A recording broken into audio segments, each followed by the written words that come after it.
There's no feeling more intense than starting over. If you deleted your homework the day before it was due, as I have, or if you left your wallet at home and you have to go back after spending an hour in the commute. If you won some money at the casino and then put all your winnings on red but it came up black. If you got your best shirt dry cleaned before a wedding and then immediately dropped food on it. If you won an argument with a friend and then later discovered that they just returned to their original view. Starting over is harder than starting up. If you're not ready for that, like if you've already had a bad day, then what you're about to go through might be too much. Feel free to go away and come back. I'll be here.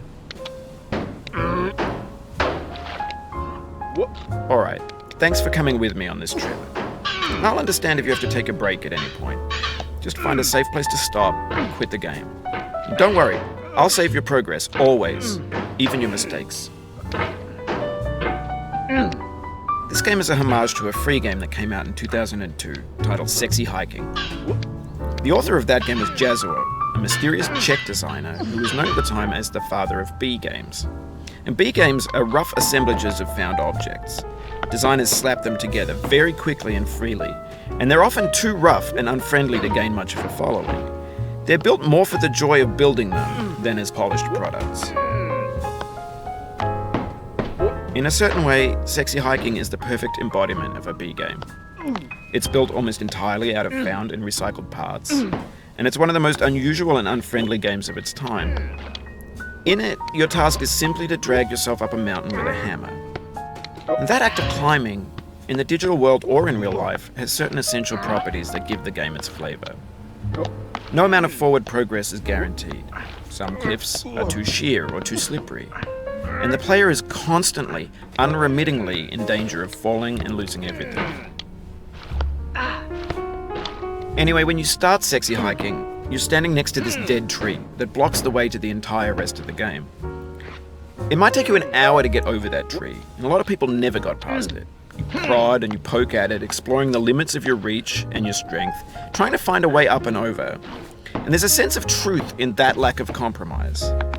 Most obstacles in video game worlds are fake. You can be completely confident in your ability to get through them once you have the correct method or the correct equipment or just by spending enough time.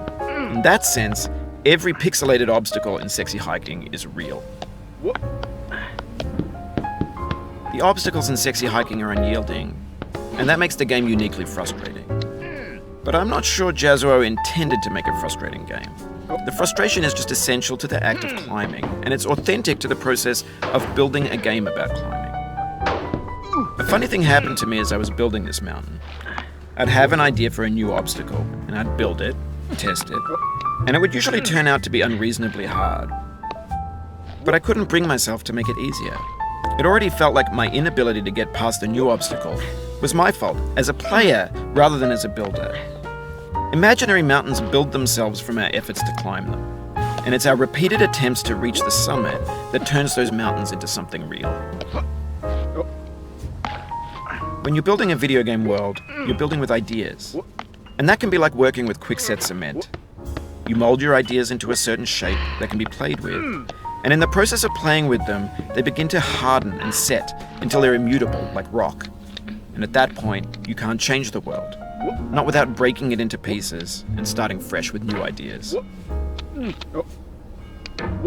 For years now, people have been predicting that games would soon be made out of prefabricated objects, bought in a store and assembled into a world.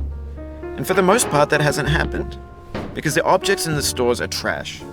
I don't mean they look bad or that they're badly made, although a lot of them are. I mean they're trash in the way that food becomes trash as soon as you put it in the sink. Things are made to be consumed and used in a certain context, and once the moment is gone, they transform into garbage. In the context of technology, those moments pass by in seconds. Over time, we've poured more and more refuse into this vast digital landfill that we call the internet. It now vastly outnumbers and outweighs the things that are fresh and untainted and unused.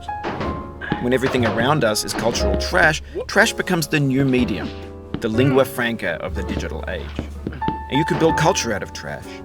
But only trash culture. B games, B movies, B music, B philosophy.